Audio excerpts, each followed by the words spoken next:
Goeiedag geliefde en welkom by ons oordenkendheid saam. Vandag begin ons 'n besonderse nuwe reeks met die tema Vind vrede in jou gedagtes. Want laat ons eerlik wees, ons wêreld is vol geraas van bekommernisse, van sosiale druk, van binnepraat wat nie wil stil bly nie. En baie keer is daai binnepraat, daai innerlike stemme nie so positief nie. Jesus in die middel van 'n chaotiese wêreld maak 'n belofte. Hy maak 'n belofte aan my en jou. Hy sê nie net ek wens julle vrede toe nie, hy gee dit.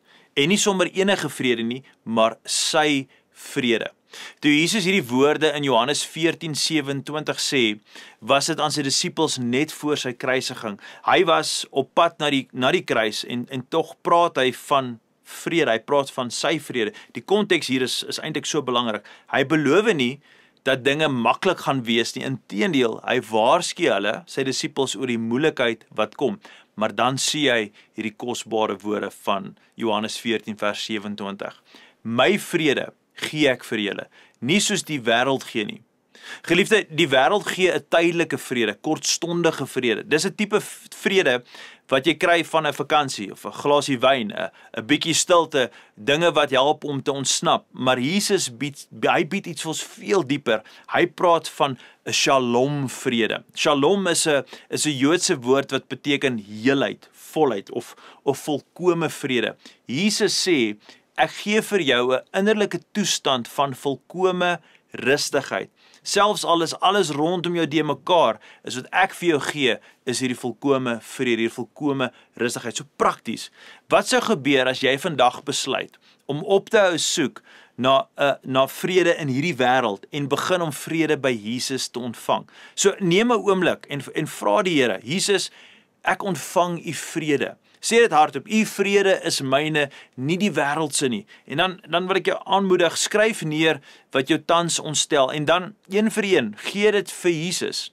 Vat daai omstandighede, daai situasies en dan herinner jy jouself, nee, as dit Jesus se belofte was, dan sal hy dit vir jou en vir my gee. Soos ek en jy kan prakties neerskryf die dinge wat ons pla en dalk wil jy dit sommer los in 'n kommentaar vandag en sê dit is die dinge wat my tans onderkry. Dan kan ons as 'n geloofsgemeenskap saam met jou bid, saam met jou vertrou. Maar ek en jy moet leer om te vra, hardop te bely en te sê, Here, ek soek u shalom vrede. Wil jy nie saam met my net nou hardop hierdie sê en hierdie geloofsverklaring maak? Jy sê dit, ek kies vandag om Jesus se vrede te ontvang. Nie wêreldse vrede nie, nie tydelike kalmte nie, maar sy shalom, volheid en rus in my hart en gedagtes. Geliefde, ons gaan hierdie week leer hoe om vrede te vind. Ons in ons gedagtes, in ons gebede, in wat ons dink en spesifiek wie ons toelaat om te regeer oor ons binneste.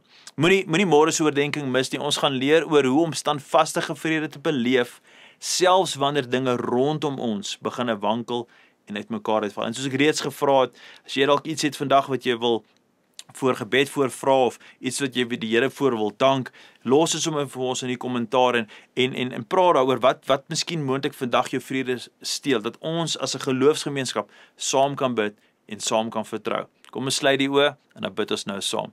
Hemelse Vader, baie dankie dat u vir ons vrede gee, anders as hierdie wêreld. U gee vir ons shalom, 'n volkome tipe vrede wat allesomvattend is. En mag ons vandag en hierdie week wat vir ons voorlê, mag ons tyd spandeer in die teenwoordigheid van die Here op soek na die vrede wat u vir ons gee. Here, ons vat daai belofte, ons wil staan in dit en daarom, Here, sê ons vir ons omstandighede, raak stil, ons raak kalm, want ons weet u is die een wat vir ons volkome vrede kan gee. U het vir ons, u het daai verklaring gemaak op een van die donkerste, moeilikste tye, net voor die kruisiging. En daarom weet ons, Here, daai is 'n stelling wat ons kan vat, wat ons lewens vir altyd sal verander. En daarom vra ons vir daai vrede in die mooi naam van Jesus. Amen en amen. Geliefde, gaan in vrede.